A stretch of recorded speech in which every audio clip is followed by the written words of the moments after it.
I was sitting somewhat recently, in the last maybe 10 years or so, I was sitting with my sister in her apartment in Boston with her boyfriend, now fiance, and their best friends. And one of them asked me the question I love getting. It's the best question anybody can ask me. It's what evidence led you to believe God exists? Well, my response to them was three questions, actually. I asked, do things exist, to them? Do you think things exist? And their response, of course things exist. Do you think things that exist have always existed? Well, I don't think so, they said. Looking around the room, you can point to the table or the cat. You can point to the car outside. You can point to the paintings on the wall or the television on the bureau. Have these things always existed? No, I don't think so. Well, then the third question is, what caused them to come into existence? And when I was sitting with my sister and her friends, I was met with silence. I don't know. I'm not a scientist. I'm not a philosopher. I don't know these things. I don't know. But rationally, there's only really two choices, right? Everything either has to come from something or no thing, if you think about it, right? And who in his rational rights has the right to say nothing caused the world? Even if it's possible, what's most reasonable? This puts the atheists in a very interesting place because they don't want to say something caused the universe, because the minute they do, their naturalism is dead. This is where I started as a naturalist, because I tried to explain the existence of the stuff, and I didn't have anything available to me to adequately explain it. And if I appealed to something caused the universe, that something had to have certain qualities in order to create everything, right? That something had to be powerful. It had to be creative. It had to exist outside of time, space. It had to be immaterial. And before I knew it, and before the atheist knows it, that something that they want to posit as the creator of the universe starts to look an awful lot like the G word. And they don't want to say that word. That's the bad word, God.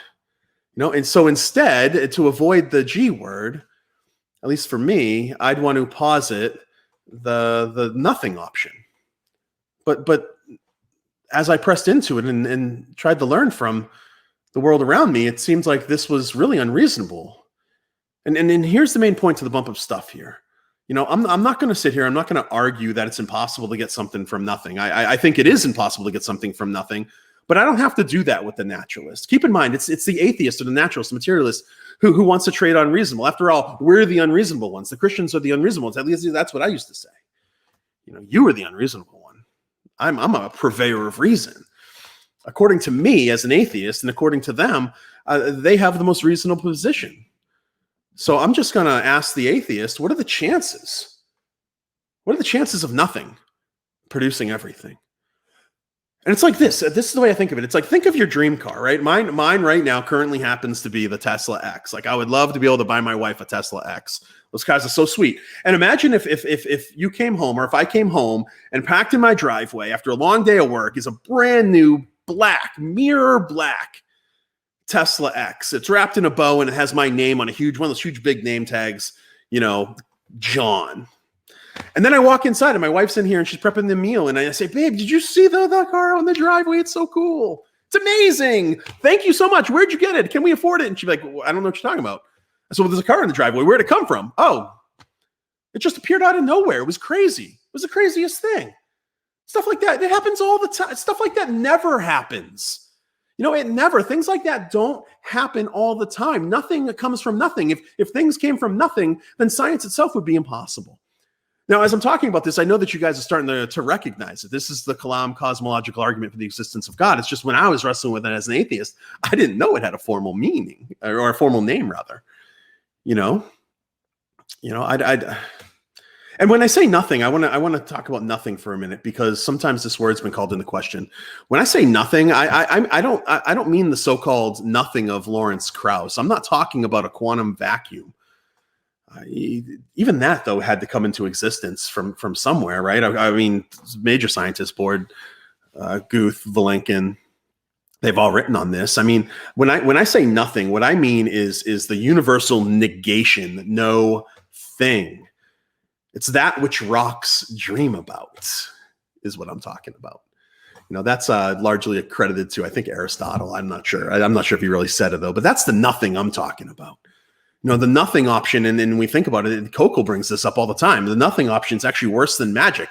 And oftentimes as an atheist, I used to say, oh, you're going to appeal to your magic now, right? It's a short, pithy thing to say to the Christian, right? It has rhetorical force behind. But when I started thinking about it, I'm like, wait a second, I'm the one appealing to something worse than magic, because at least on my position, I don't have when a magician pulls the rabbit out of a hat, he's got a magician, he's got himself, he's got the hat, he's got the rabbit. Well, on this view, on the nothing view, this is what Kokel says, he's got no hat and he's got no magician either, just the rabbit, the universe into existence out of nowhere. Is that reasonable? I don't know. Well, here's the main point to take away from the bump of stuff. Christianity has superior explanatory power when it comes to the existence of the world around us. And when I was honest with myself in pursuit of the answers to those big holy cow questions, my atheism, it just simply fell short, guys. Naturalism can't explain where stuff comes from, but Christian theism, it can. And not only that, it does so in a way that's consistent with our basic intuitions about reality, the world around us. The explanations Christianity and Christian theism they provide, they line up perfectly with the way things really are. And once my presuppositions of naturalism were dropped to the floor, and I availed myself to a supernatural explanation, I realized there was nowhere else to run. There's nowhere else to turn for answers. All effects have causes adequate to explain them.